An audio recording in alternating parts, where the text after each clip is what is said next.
बागेश्वर धाम के धीरेन्द्र शास्त्री द्वारा छत्रपति शिवाजी महाराज के बारे में की गई एक कथित टिप्पणी ने महाराष्ट्र में विवाद खड़ा कर दिया है, जिसे कई लोग अपमानजनक मान रहे हैं।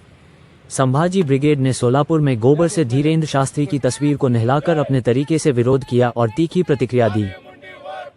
देशाचे आराध्य दैवत छत्रपती शिवाजी महाराज यांच्याबद्दल बाहेरच्या राज्यातून आलेले ढोंगी साधू म्हणजे धीरेन्द्र शास्त्री याने नागपूरमध्ये छत्रपती शिवाजी महाराजांवर आक्षेपार्ह विधान केलं आणि ते विधान महाराष्ट्राचे मुख्यमंत्री देवेंद्र फडणवीस गडकरी साहेब यांच्या समोर केलं, तरी या महाराष्ट्रातील ज्यांनी सत्ता बीजेपी भोगत आहे त्यांनी त्या धीरेन्द्र शास्त्रीला अडवलं नाही। वास्तविक पाहता मुंबई हायकोर्टाचा निकाल आहे की छत्रपती शिवाजी महाराज आणि समर्थ रामदास यांची कधीच उभ्या आयुष्यात भेट झालेली नाही। असे असताना महाराष्ट्राच्या जनतेला खोटा इतिहास माती मारण्याचं काम काही राज्य शासनाच्या घूस लावलेले बाणगोय करत आहेत। त्याचा आम्ही संभाजी ब्रिगेडच्या वतीनं आज या ठिकाणी धीरेन्द्र शास्त्री याच्या प्रतिमेला शेणाचा अभिषेक घालून त्याचा निषेध केलेला आहे। भविष्यामध्ये असे बाणगोय जर महाराष्ट्रात येऊन महाराष्ट्राची शांतता भंग करत असतील, आमच्या महापुरुषांचा अवमान करत असतील, त्यांना संभाजी ब्रिगेड भविष्यात तोंडावर शेण फेकून त्यांना वेळीच धडा शिकवला जाईल असं मी या संभाजी ब्रिगेड वतीनं जाहीर करतो। मी मीनल दास, संभाजी ब्रिगेड जिल्हाध्यक्ष। नुकत्याच झालेल्या नागपूरच्या स्टेजवरती मुख्यमंत्री देवेंद्र फडणवीस, नितीन गडकरी साहेब यांच्यासमोर जो भोंदू बागेश्वर जो आहे त्यांनी छत्रपती शिवरायांबद्दल जे बेताल वक्तव्य केलेलं आहे की शिवराय हे थकलेले होते आणि त्यांनी रामदास समर्थांना सांगितले की हा राजपाट सांभाळा। तर मला ह्या भोंदूला ह्या माध्यमातून सांगायचं आहे की गोरगरीब जनतेला चमत्कारांच्या जाळ्यात अडकवून स्वतःची लोकप्रियता वाढवणारा हा नालायक माणूस, त्याला अखंड हिंदुस्थानचे दैवत श्री छत्रपती शिवराय महाराजांचा इतिहास हा कदाचित माहिती नसेल।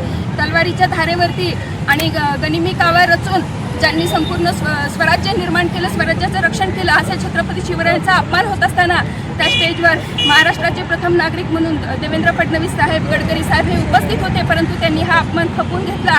परंतु हा झालेला अपमान आम्ही सहन करून घेणार नाही। मागचे कित्येक वर्ष, कित्येक महिने झाले आम्ही पाहत आहोत की हे जे मनुवादी वृत्तीचे जे बांडगुळ आहेत, सोलापूरकर आहे, कोश्यारी आहे, कोरटकर आहेत, हे सतत छत्रपती शिवरायांचं महत्त्व कमी करण्यासाठी, त्यांच्या शौर्याचं महत्त्व कमी करण्यासाठी जी बेताल वक्तव्य करत आहेत, याला हे सरकार कुठेतरी पाठीशी घालत आहे की काय अशी आम्हाला शंका येत आहे।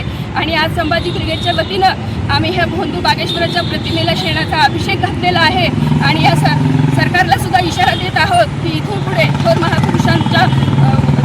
महापुरुषांच्या कार्यावर, कर्तृत्वावर जे कोणी बेताल वक्तव्य करतील त्यांच्यावरती देशद्रोहाचा गुन्हा दाखल करण्यात यावा। अन्यथा अशा भोंदूंना ह्या महाराष्ट्रामध्ये संभाजी ब्रिगेड जिथे दिसेल तिथे तोंडाला शेण लावल्याशिवाय गप्प बसणार नाही, हा इशारा ह्या ठिकाणी आज आम्ही देत आहोत।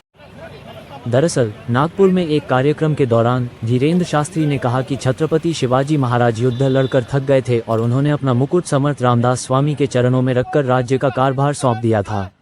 इस बयान पर महाराष्ट्र में तीखी प्रतिक्रिया हुई है। विपक्षी दलों और संभाजी ब्रिगेड ने शास्त्री की गिरफ्तारी की मांग की है और भाजपा से इस पर स्पष्टीकरण मांगा है। कुछ नेताओं ने उन पर पाखंडी होने का आरोप लगाया है।